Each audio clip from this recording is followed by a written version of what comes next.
कार्यक्रम के प्रसारण पुण्यार्जक हैं श्री आरपी जैन, श्रीमती ममता जैन, श्री प्रशांत जैन, श्रीमती दिव्या जैन, पुत्र भरत जैन, श्रीमती सौम्या एवं पारस जैन। जो आराध्य होते हैं वो अपने जीवन को मोड़ने के लिए उन्होंने भी पूर्ववर्ती जो आराध्य हुए थे उनकी आराधना के माध्यम से ही उनको आराध्य पद उपलब्ध हुआ है। वस्तुतः संसार का जो स्वरूप है वह देखने में आ रहा है और वह संसारी प्राणी का जीवन कर्म के उदय के कारण उसका वह जीवन पराधीन है, स्वाधीन नहीं है और यह अज्ञान का ही एकमात्र परिणाम है। विभिन्न प्रकार की गतियों में जाकर के अपने कर्म का फल उसका उपभोग करता है। कहीं कर्म करता है और उसका फल भोगने के लिए उससे अन्यत्र भी जाना पड़ता है। जहाँ पर बंद किया है उसका फल प्राय करके उसको नहीं मिलता, अन्यत्र जाना पड़ता है। जैसे देवगति का जिसने बंद कर लिया है उसका फल उसे मनुष्य जीवन में नहीं मिलेगा।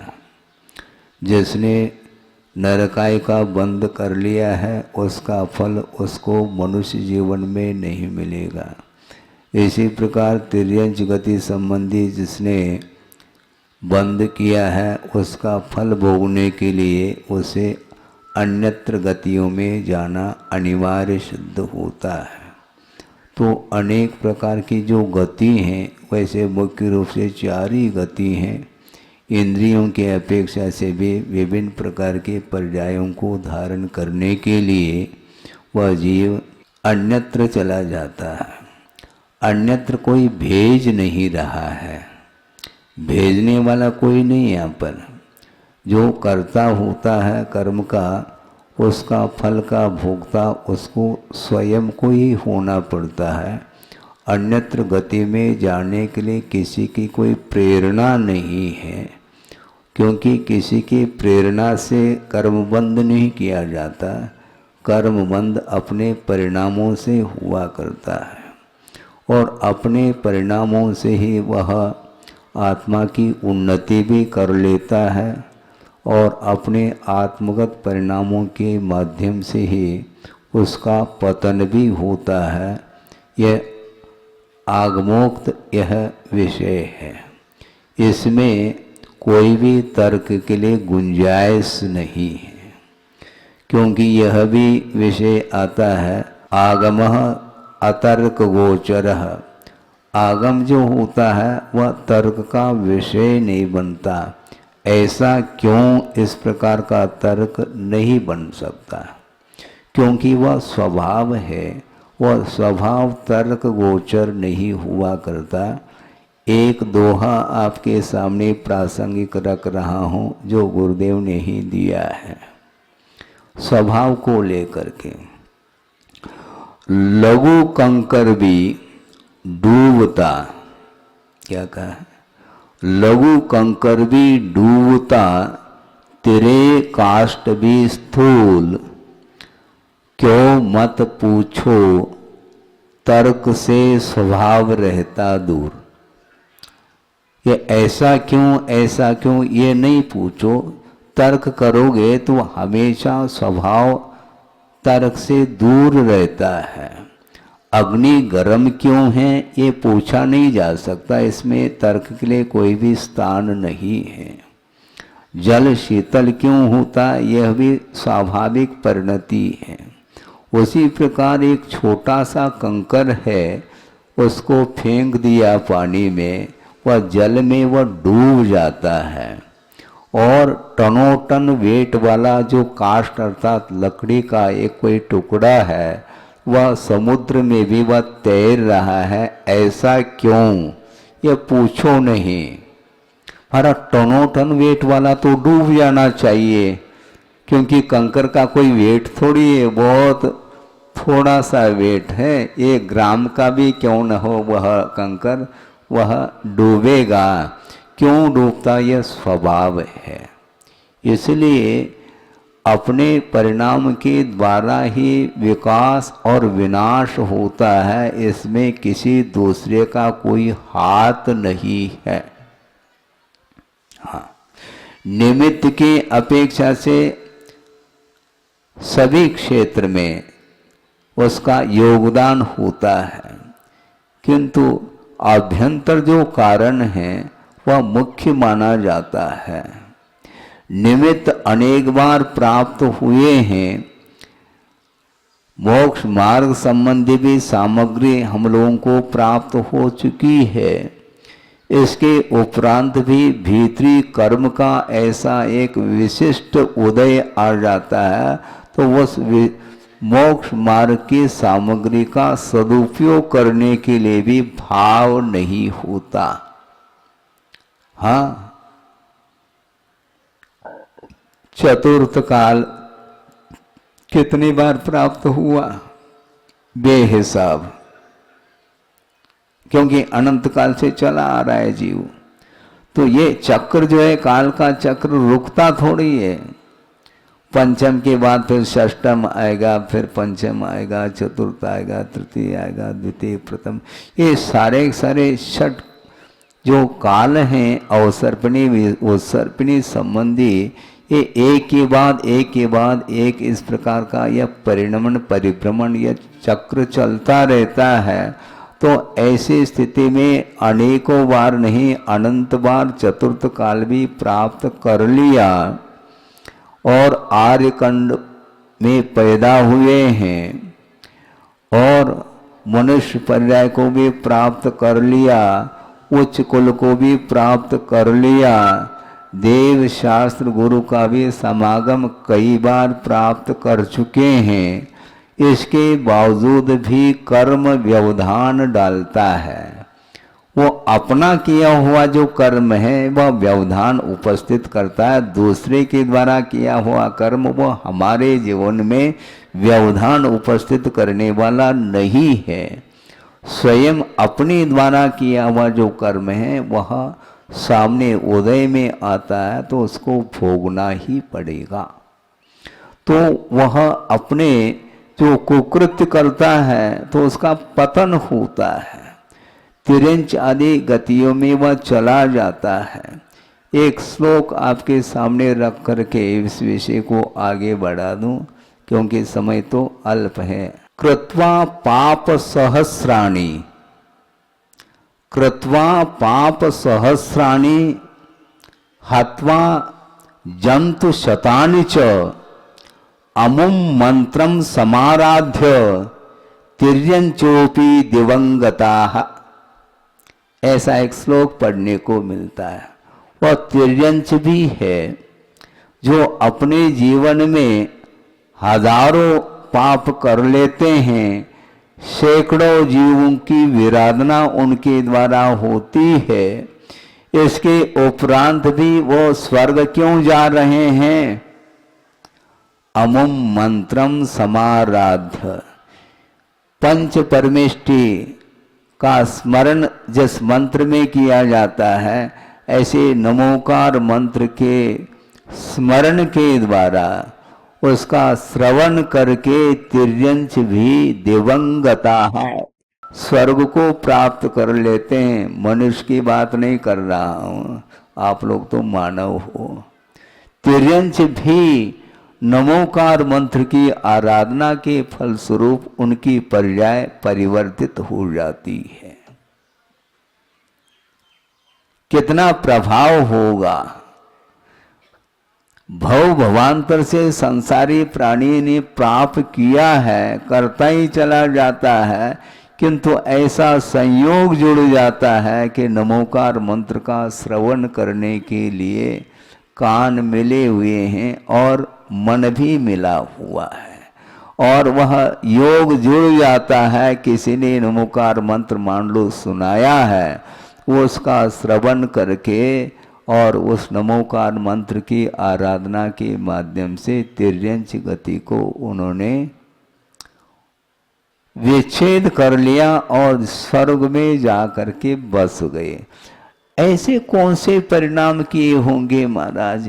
इतनी निकृष्ट पर्याय तो उसकी है तो, किंतु हमेशा संसारी प्राणी के परिणाम एक से होते हैं ऐसा नहीं है। उत्थान के ये क्षण आ जाते हैं, क्योंकि कहीं न कहीं अन्य भवों में कुछ तो पुण्य किया होगा उसने, क्योंकि तिर्यंच गति मिलने के उपरांत भी उसके पास थोड़ा बहुत तो उपादान अभी भी बना हुआ है। यदि वह एकेंद्रीय पर्याय को प्राप्त कर ले तो फिर नमोकार मंत्र का श्रवण संभव नहीं। कोई विकलत्रय है, मान लो द्विंद्रिय, तीन्द्रिय, चौरेंद्रिय इत्यादि जो हैं, चींटी है, भ्रमर है आदि आदि, इनके पास 4 ही इंद्रियां हैं। चींटी के पास 3 इंद्रिय हैं, और वह मान लो मरणोन्मुख है, मरणासन्न है, उसको तुम नमोकार मंत्र का उसको सुनाना चाहो तो सुन लेगा क्या? महाराज सुनाने का भाव तो होता है, भाव अलग वस्तु, किंतु सुनने की कैपेसिटी उसके अंदर नहीं, वो साधन ही नहीं उसके पास। और मान लो असंगी पंचेंद्रिय है, कान है, उसके बावजूद भी वो सुन तो सकता है, किंतु नमोकार मंत्र की आराधना करने के लिए मात्र कान पर्याप्त नहीं, किंतु मन भी आवश्यक है।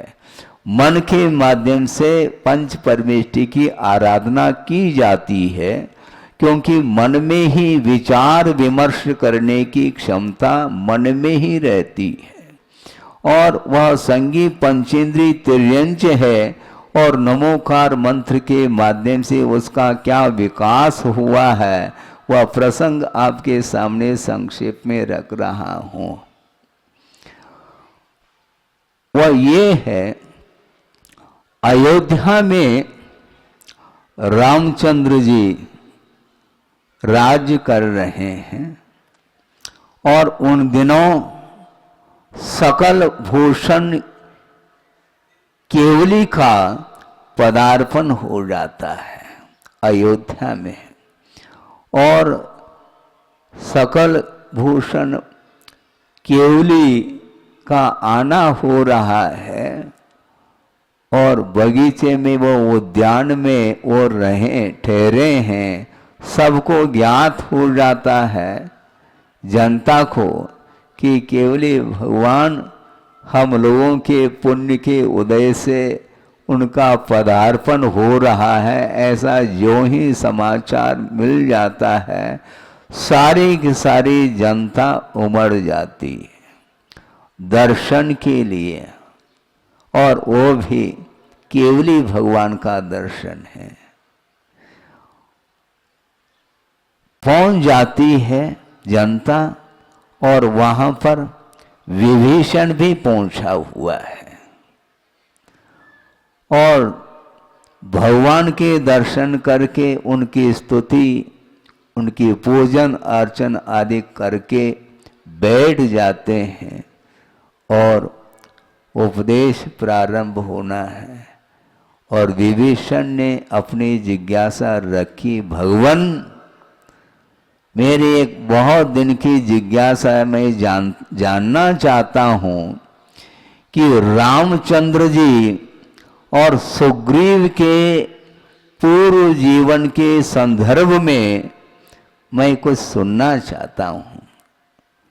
तो अब भगवान की वाणी प्रारंभ हो गई, वह कथा आपके सामने रखी जा रही है। रामचंद्र जी का पूर्व हो, वो भी राजा के रूप में है, सेठ के रूप में है, पद्म, हाँ पद्म रुचि, वो सेठ हैं।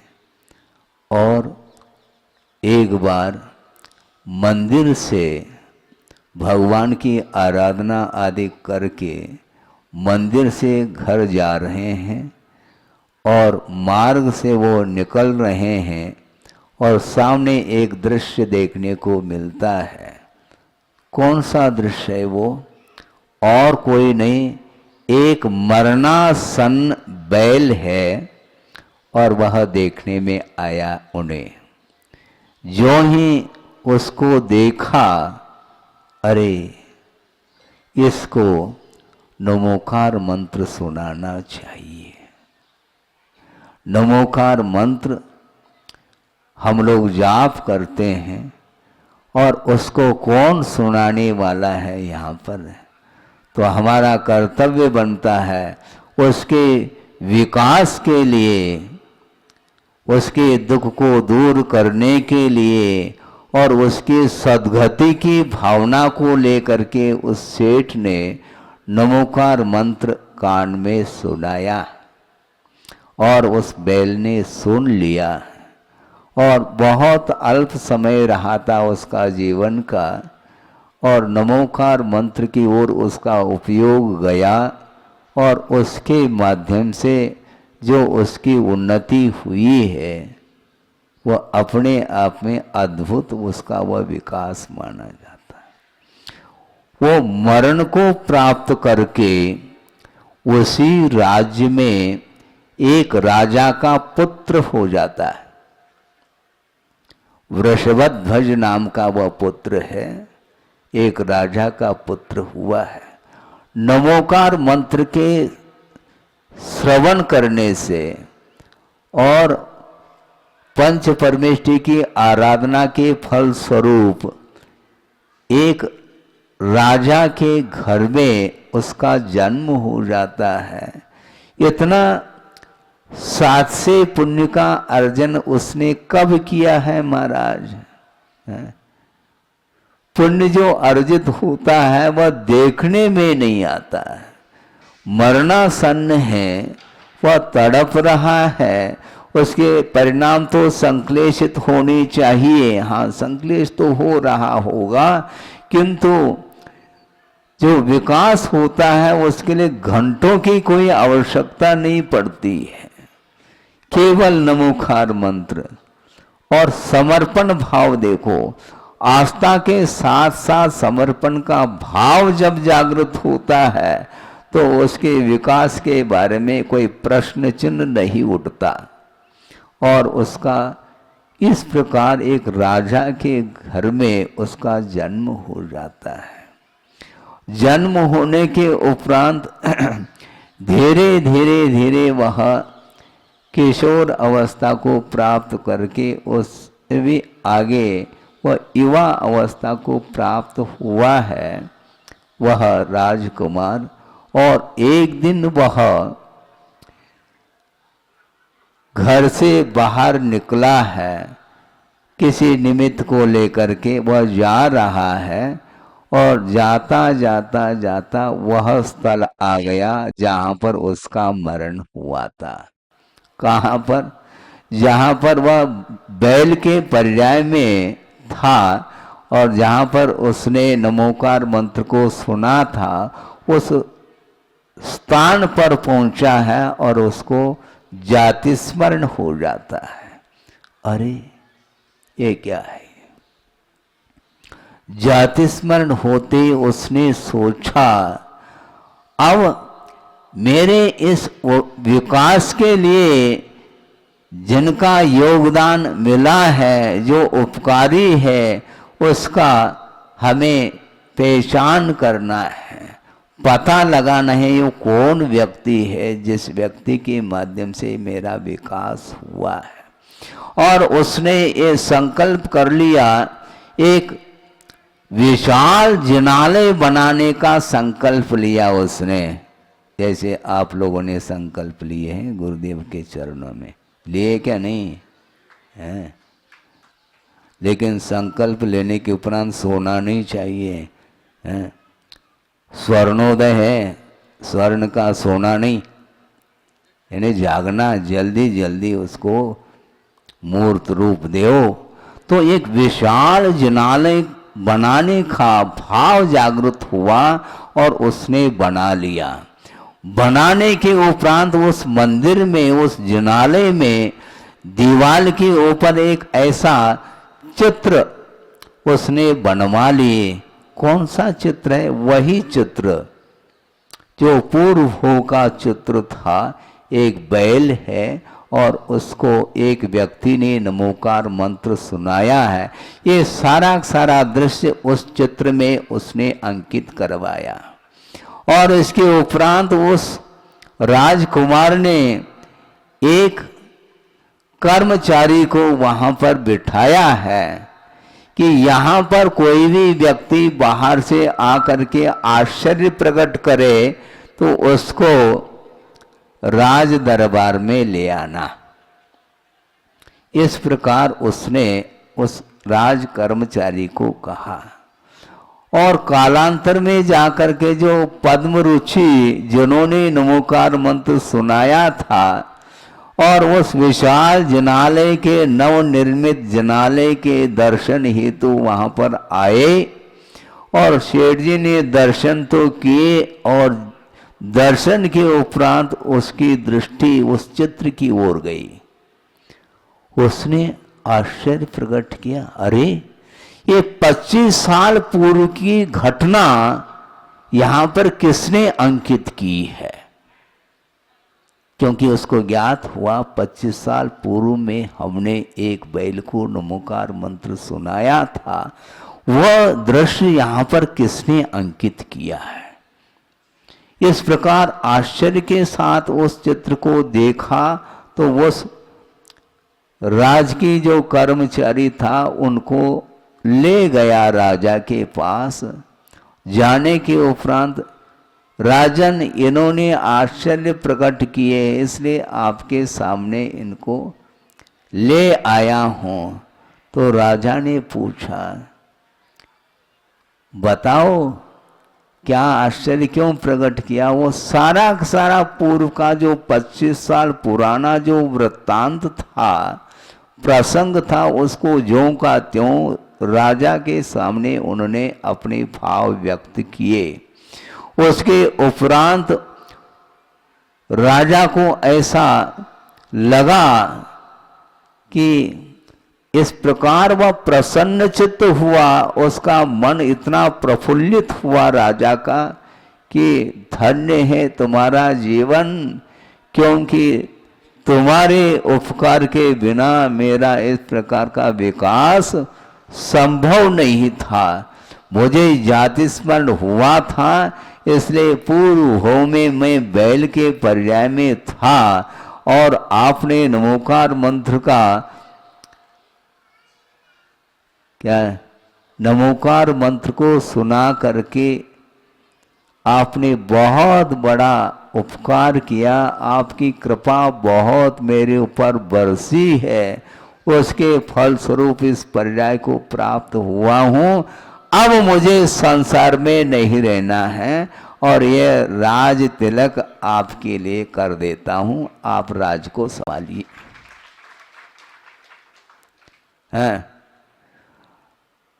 राज करने के लिए स्वतंत्रता मिली है, इसके उपरांत भी वह सोचता है कि ये राजपाट तो ठीक है, जिस गर्त से मैं ऊपर उठा हूं अब उस गर्त में मुझे नहीं जाना। अब इस जीवन को सार्थक सिद्ध करना है, इसलिए आप इस राजगद्दी पर बैठिए और मैं दिगंबरी दीक्षा लेने के लिए जा रहा हूं। और दिगंबर दीक्षा लेकर के उसने साधना की और उसके उपरांत समाधि पूर्वक उसका मरण हुआ और सुग्रीव के रूप में आया है। और ये पद्म रुचि नाम के जो सेठ थे वो भी कालांतर में वैराग्य को प्राप्त होकर के दिगंबर दीक्षा लेकर के कौन बने? रामचंद्र जी बने हैं। इस प्रकार यह विभीषण ने जो जिज्ञासा रखी थी उसका संक्षेप रूप से सकल भूषण केवली भगवान ने इस विषय को रखा और उसी विषय को आपके सामने हमने भी रखा है। क्योंकि आप लोग कितने दिन हो गए हैं? 6 दिन से आप सिद्धों की आराधना कर रहे हैं और उस बैल ने भी सिद्धों की आराधना की थी और उसका फल इतना अल्पकाल में मिल गया और बाद में वह सुग्रीव के रूप में आ गया और वे पद्म रुचि रामचंद्र जी का जीव उस पर्याय में आ गए और उसी भाव से उनको मोक्ष हुआ है। तो ये सारी कथाएं छोटी छोटी जो वृत्तांत हैं, जीवन वृत्तांत, वो प्रथमान्यो ग्रंथ में मिलते हैं। अपने को मुझे ज्ञान नहीं, ये रट छोड़ देना चाहिए। वस्तुतः ज्ञान का अर्थ क्या होता है? अपना और पराया इसका भेद विज्ञान जिसको हो गया, उसके सामने ज्यादा माइक लगा करके उपदेश देने की आवश्यकता मैं नहीं समझता। उसको किसने उपदेश दिया था? केवल नमोकार मंत्र सुनाया भर था। उसका फल ये आ गया कि उसका इतना विकास हुआ कि किसके बल पर विकास हुआ है? आस्था के बल पर विकास हुआ है। आस्था को मजबूत बनाने की आवश्यकता है। ज्ञान अल्प भी क्यों न हो, वह आपको गर्त से ऊपर उठाने में कारण सिद्ध होता है। क्योंकि मोक्ष मार्ग की प्रथम सीढ़ी या बिन ज्ञान चरित्रा ऐसा कहा है।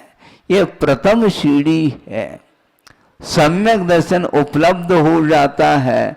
सच्चे देवगुरु शास्त्र के प्रति अटूट आस्था जब जागृत होती है तो उसका जीवन जो अनंत संसार था वह चुल्लुवर रह जाता है। सम्यक दर्शन रूप परिणाम के द्वारा अनंत संसार का विच्छेद करके वह उसको परीत कर देता है, ऐसा आगम का उल्लेख है। इसलिए अपने को ये जो पर्याय मिली है ये तिर्यंच पर्याय थोड़ी है, ये तो मनुष्य पर्याय है। और उसमें भी उच्च कुल में आप लोग पैदा हुए हैं और धर्म श्रवण करने के लिए अवसर प्राप्त हुआ है। सोचो विचार करो, आपका समय हो गया है। जितना समय था उसका हमने उपयोग किया है और आगे आप लोगों को अपने जीवन का, शेष जीवन का भी उपयोग करना है। किस रूप में करना है? व्यापार आदिक में नहीं, वो तो करना हो तो कर लो, वो तो क्योंकि आपके पीछे तो वो लगा हुआ है। क्योंकि आप लोग गृहस्थ हैं, परिवार हैं, इसलिए व्यापार आदि के बिना जीवन यापन संभव नहीं है।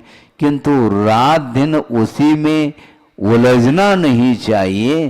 कुछ समय तो निकाल करके जिस प्रकार सिद्धों की आराधना करने के लिए बैठे हो, इसी प्रकार जहाँ कहीं से आप आए हैं वहाँ पर जाने के उपरांत कुछ समय निकालना चाहिए। हैं, कम से कम प्रतिदिन आध पौन घंटा तो धर्म के लिए देना चाहिए। बाकी समय तो धन के लिए तो है ही। धन के बिना आपका जीवन कहाँ चल रहा है? लेकिन ये ध्यान रखो, धन की आवश्यकता यदि पड़ती है तो भी वह धर्म के लिए होना चाहिए, केवल संसार में डूबने के लिए नहीं। क्योंकि वैसे ही अनंत काल से संसारी प्राणी संसार में डूब रहा है और कितना डूबना चाहो, अब उसको उस भव समुद्र से पार होने का ये अवसर है। पता नहीं कौन सी अगली पर्याय मिलेगी। मान लो स्वर्गाधिक मिल भी जाए पर्याय, तो भी वहाँ पर विलासता में यदि उलझ जाता है तो वहाँ से पुनः उसका पतन हो सकता है, होता है। इसलिए उत्थान और पतन ये होता रहता है विषयों के कारण। थोड़ा सा पुण्य का संचय कर लेता है तो ऊपर उठ जाता है, और वहां से राग पूर्वक यदि वह विषयों का उपभोग कर लेता है तो वह एक इंद्रिय तक पर्याय को भी वह प्राप्त कर लेता है। देव भी है, देव होकर के भी जिसने पुण्य का अर्जन करके उस पर्याय को प्राप्त कर लिया था, इसके उपरांत वहां पर विषयों में इतना डूब गया, इतना लीन हो गया कि एक इंद्रिय तक का वह बंद करके वह स्थावर पर्याय में जन्म ले सकता है। इसलिए इस प्रकार हमें नहीं करना, किंतु इस पर्याय को सार्थक सिद्ध करने के लिए निरंतर हमारी दृष्टि प्रभु की ओर हो, हमारी दृष्टि गुरु की ओर हो, हमारी दृष्टि जिनवाणी की ओर हो, और हम अपने उनका आलम्बन लेकर के अपने शक्ति के अनुरूप परिणामों को उज्जवल बनाने का यदि पुरुषार्थ करते हैं। ये ध्यान रखो, बिना पुरुषार्थ के परिणामों में पवित्रता अथवा उज्जवलता संभव नहीं। बैठे बैठे परिणाम उज्जवल हो जाए ये संभव नहीं। बैठे बैठे संक्लेश के कारण वह परिणामों में कलुषता आ सकती है बिना पुरुषार्थ के। पतन के लिए पुरुषार्थ की आवश्यकता नहीं, किंतु उत्थान के लिए बहुत श्रम करने की आवश्यकता होती है। इसलिए गुरुदेव ने अपने जीवन में अपने आत्म कल्याण करते हुए और विश्व के लिए आत्म कल्याण जो करना चाहता है उनके लिए भी उन्होंने दिशा बोध दिए हैं और प्रकाश दिया है, और उनके प्रकाश में हम और आप बैठ करके उनको पढ़ रहे हैं। अभी भी गुरु को पढ़ो, हाँ, उनकी ओर निहारो, उन्होंने जो दिए हैं उनके चरित्र की ओर दृष्टि रखो और अपने जीवन को उत्थान की ओर ले जाओ। ये बिना पुरुषार्थ के संभव नहीं। इसलिए पुरुषार्थ के माध्यम से अपने जीवन को उन्नति की ओर ले जाया जा सकता है।